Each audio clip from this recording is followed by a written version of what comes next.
The first cut that I ever got of a musician that got put out was, I think it was J-Lo actually, which was pretty cool because I love J-Lo.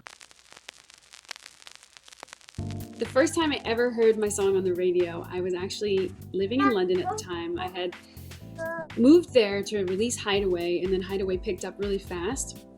And I was actually on my way to my first gig to ever perform Hideaway, and I remember I was opening up for KDB, an artist out there, and on the way in our car, I was going out with the whole band. We heard Hideaway coming on the radio, and we all just lost it. We just started screaming and freaking out and kind of crying. And so I went into that first show with just so much energy, and it was really a special moment that I'll never forget. The first time I ever performed live was when I was 7. I auditioned for, we have something in Canada called the Calgary, where I'm from, called the Calgary Stampede.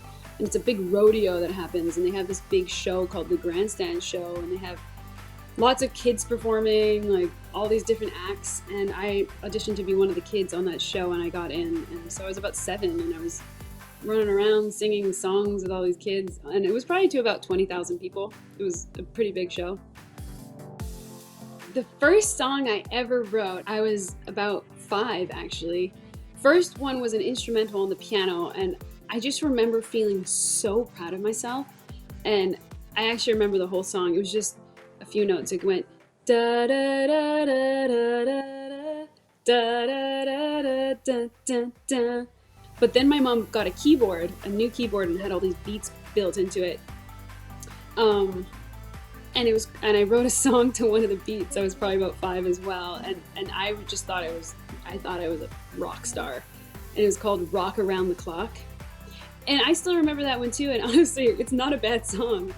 It went, rock, rock, rock, rock around the clock, clock, clock, rock around the block, block, block, rock.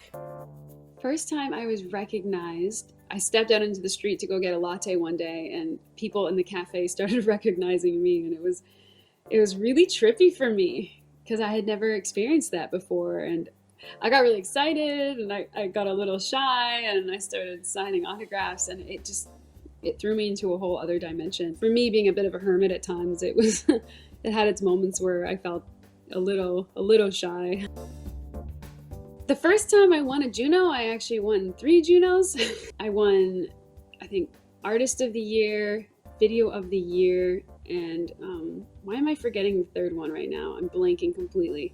But I won 3 Junos that year, and haven't won one since, but I'm just putting out new music again, so maybe there will be more.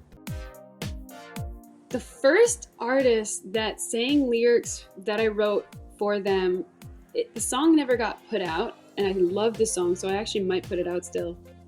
It was actually Kylie Minogue.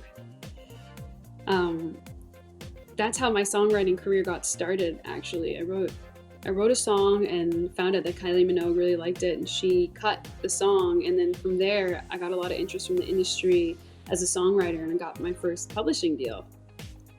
And the first cut that I ever got of a musician that got put out was, I think it was J-Lo actually. It was a song I wrote for the movie Home. It's a DreamWorks movie, and it's a kids movie, and she sang the title track, which was the end track of the whole movie, and the theme song of the whole movie called Feel the Light. So J-Lo cut that, which was pretty cool because I love J-Lo. The first thing I'm gonna do out of quarantine, as soon as I know that it's definitely safe to do, is hug as many people as I possibly can. I'm a huge hugger, and I just love hugs, and I do think physical connection is so important, and something we're all lacking right now as a result of this. So I'm definitely gonna be giving lots of hugs and receiving lots of hugs.